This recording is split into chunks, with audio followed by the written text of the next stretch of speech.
Hi friends, இன்னைக்கு நம்ம பார்க்க போறது கிளாசிக்கல் மெக்கானிக்ஸ்ல தியரி பார்ட். இந்த வீடியோ போறதுக்கு முன்னாடி நம்மளோட சேனல் உங்களுக்கு பிடிச்சிருந்துச்சுன்னா லைக் பண்ணுங்க, கமெண்ட் பண்ணுங்க, ஷேர் பண்ணுங்க, மறக்காம சப்ஸ்கிரைப் பண்ணுங்க. ஸோ கிளாசிக்கல் மெக்கானிக்ஸில் இன்ட்ரடக்ஷன் பார்க்க போகிறோம். இல்லை இன்ட்ரடக்ஷன் பார்க்கும்போது first point it gives an accurate description of motion of particle. So இதில் மோஷன் ஆஃப் பார்ட்டிகல் என்ன அப்படின்றத டிஸ்கிரைப் பண்ணுறாங்க கிளாசிக்கல் மெக்கானிக்ஸில். அடுத்தது இல்லை வி வந்து லெஸ்ஸர் தென் சியாக இருக்கணும். வெலாசிட்டி ஆஃப் லைட்டை கம்பேர் பண்ணும்போது ரொம்ப லெஸ்ஸராக இருக்கணும். ஸோ இது வந்து மெயினாக இதில் தெரிஞ்சுக்க வேண்டியது.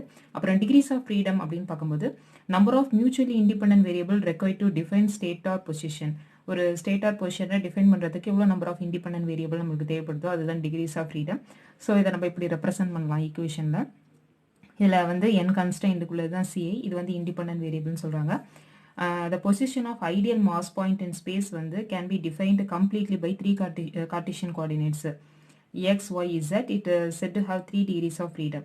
ஸோ இப்போ என்ன சொல்கிறாங்கன்னா 3 Cartesian coordinates x y z இருக்குது, அதுக்கு 3 டிகிரிஸ் ஆஃப் ஃப்ரீடம் இருக்குது. இந்த 3 கார்டீஷியன்ஸ் கோஆர்டினேட்ஸ் வந்து எதுக்கு அப்படின்னு பார்க்கும்போது ஒரு பொசிஷன் ஆஃப் அன் ஐடியல் மாஸை எக்ஸ்பிளைன் பண்ணுறதுக்கு நமக்கு 3 கார்டீஷியன் கோஆர்டினேட்ஸ் தேவைப்படுது.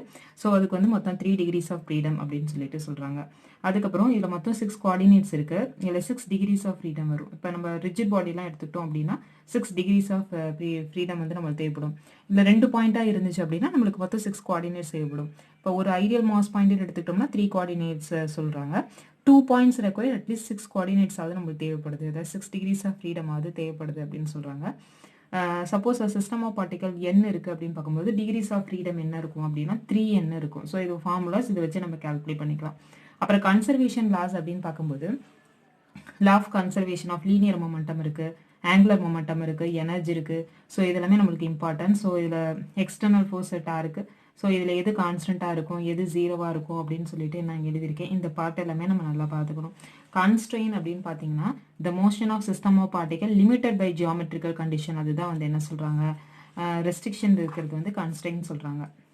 Constraints are restriction imposed on the position or motion of the material system being considered in space. Constraint அப்படின்னா ரெஸ்ட்ரிக்ஷன் இருக்கிறது, அந்த பார்ட்டிகல் ப்ரெசென்ட் ஆகிறதுக்கு ஒரு ரெஸ்ட்ரிக்ஷன் இருக்குது, அதுதான் கன்ஸ்ட்ரெயின்ட் சொல்கிறாங்க. ஸோ ரெஸ்ட்ரிக்ஷன் எங்கே அப்படின்னு பார்க்கும்போது ரெஸ்ட்ரிக்ஷன் வந்து imposed on position or motion of a particle system சொல்கிறாங்க.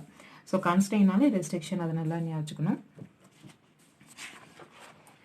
ஸோ கன்ஸ்ட்ரெயின்ஸில் இது இல்லாமல் நம்ம எக்ஸாம்பிள் அப்படின்னு பார்க்கும்போது gas molecule within a container are constructed by the walls of the vessel to move only inside the container.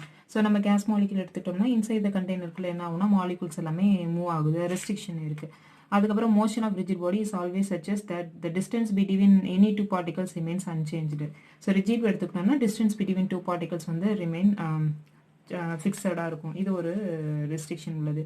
So ரிஜிட்னா அன்சேஞ்சாக இருக்கும், நான் ரிஜிட்னா change ஆகும். So இதான் அடுத்தது. For a constraint particles only 2 variables R sufficient to describe it's motion. ஒரு மோஷனை describe பண்ணுறதுக்கு, பார்ட்டிகளை describe பண்ணுறதுக்கு எனக்கு XYZ coordinate minimum 2 இருந்தால் போதும். மேக்ஸிமம் வந்து நம்ம XYZ கோஆர்டினேட் சிஸ்டம் எடுத்துக்கலாம். மினிமம் நம்மளுக்கு 2 கோஆர்டினேட்டும் 2 டிகிரிஸ் ஆஃப் ஃப்ரீடம் ஆகுது தேவைப்படும் அப்படின்னு சொல்கிறாங்க. அப்புறம் constraint particle in motion reduce the number of degrees of freedom by 1ன்னு சொல்கிறாங்க. இந்த பாயிண்ட் பார்த்துக்கணும். அதுக்கப்புறம் வந்து பார்த்தீங்கன்னா equation of constraint for a particle moving on the or outside the surface of the sphere க்கு இப்படி ஈக்குவேஷன் சொல்கிறாங்க. x square plus y square plus z square greater than equal to a squared அப்படின்னு சொல்கிறாங்க. Classification பார்க்கும்போது ஹாலனாமிக், நான் ஹாலனாமிக், ஸ்கெலரனாமிக், அப்புறம் ரியோனாமிக் அப்படின்னு சொல்லிட்டு டைப்ஸ்லாம் இருக்குது. ஸோ இதில் ஹாலனாமிக், நான் ஹாலனாமிக் அப்படின்னு பார்க்கும்போது ஈக்குவேஷனை எக்ஸ்பிரஸ் பண்ணால் அது ஹாலனாமிக், இல்லை எக்ஸ்பிரஸ் பண்ண முடியல அப்படின்னா அது நான் ஹாலனாமிக்கில் வரும். இப்போ நான் இங்கே ஈக்குவேஷன் எழுதியிருக்கேன், இது வந்து பார்க்கும்போது இதில் வரும் அப்படின்னா ஹாலனாமிக்கில் வரும்.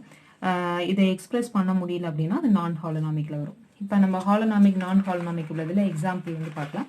ஸோ பார்த்தோம்னா ஃபர்ஸ்ட் இங்கே என்ன சொல்கிறாங்க, இந்த case of motion of rigid body the distance between any particles of the body remain fixed. So இதுக்கு வந்து எப்படி வரும், ஹாலனாமிக் எப்படி ஈக்குவேஷன் வரும் இந்த இது கண்டிஷனுக்கு அப்படின்னு சொல்லியிருக்கேன். அப்புறம் சிம்பிள் பெண்டலம் கன்ஸ்டெயின்ட் இன்வால்வ் இந்த motion of point of the mass of simple பெண்டலத்துக்கு இது வந்து ஸ்கெலரனாமிக் வந்து இது ஒரு எக்ஸாம்பிள். இது வந்து ஹாலனாமிக், ஸ்கெலரனாமிக் ரெண்டுக்குமே வரும். அப்புறம் constraint involve in a particle restricted to along the surface of along a curve of a surface. So இது வந்து பார்க்கும்போது ஹாலனாமிக்கில் வரும். நான் ஹாலனாமிக் அப்படின்னு பார்க்கும்போது motion of particle P on the surface of solid sphere. So r square minus a square greater than or equal to equation வரும். Modulus of r வந்து greater than or equal to e. Motion of a molecule in gas container is in spherical shape அப்படின்னா r minus a வந்து lesser than or equal to 0வாக இருக்கும். an object rolling on a rough surface without slipping வந்து non-holonomic example. So holonomic அப்படின்னா so the condition of all the constraints are expressed as equation having the form அப்படின்னா அது வந்து holonomic சொல்றாங்க. If it is not expressed அதுனா non-holonomic. So அது கூட எக்ஸாம்பிள்ஸ்லாம் நம்ம பார்த்துருக்கோம். அடுத்தது செலரனாமிக் ரியோனாமிக். இப்போ செலரனாமிக் அப்படின்னு பார்க்கும்போது if the constraints are independent of time அப்படின்னா செலரனாமிக் சொல்லலாம். ரியோனாமிக் அப்படின்னா the equation of constraints contain the time as an explicit variable. இது வந்து ரியோனாமிக் சொல்கிறாங்க. ஸோ இதோட எக்ஸாம்பிள் அப்படின்னு பார்க்கும்போது constraints involved in the motion of point mass of a simple pendulum. நான் ஆல்ரெடி சொன்னேன் சிம்பிள் pendulum இதுக்கு வந்து வரும்னு சொன்னேன், அதே தான் இங்கேயும். அதுக்கப்புறம் இங்கே வந்து bead sliding on moving wire வந்து எக்ஸாம்பிளாக சொல்கிறாங்க. அதுக்கப்புறம் time depend or rheonomic or generate dissipative constraints. So dissipative கன்ஸ்ட்ரெயின்ட்டை ஜெனரேட் பண்ணுறது இது ரியோனாமிக் அப்படின்னு சொல்லிட்டு நம்ம சொல்லலாம். அப்புறம் டிசிபேட்டிவ் கன்ஸ்ட்ரெயின்ட் ஃபோர்ஸ் வந்து do work and the total mechanical energy வந்து not conserved. Dissipative constraints force என்ன ஆகுது, டூ ஒர்க்குன்னு கொடுத்துருக்காங்க, ஆனால் டோட்டல் மெக்கானிக்கல் எனர்ஜி அப்படின்னு பார்க்கும்போது கன்சர்வ்டாக இல்லை. ஸோஃபார் நம்ம என்ன பார்த்துருக்கோம் அப்படின்னா கிளாசிக்கல் மெக்கானிக்ஸில் இன்ட்ரடக்ஷன், டிகிரிஸ் ஆஃப் ஃப்ரீடம்லாம் என்னென்னு பார்த்துருக்கோம். அதுக்கப்புறம் கன்ஸ்ட்ரெயின்ஸ் அதோட டைப்ஸ் பார்த்துருக்கோம். இந்த வீடியோ உங்களுக்கு பிடிச்சிருந்துச்சுன்னா லைக் பண்ணுங்கள், கமெண்ட் பண்ணுங்கள், ஷேர் பண்ணுங்கள், மறக்காமல் சப்ஸ்கிரைப் பண்ணுங்கள். தேங்க்யூ.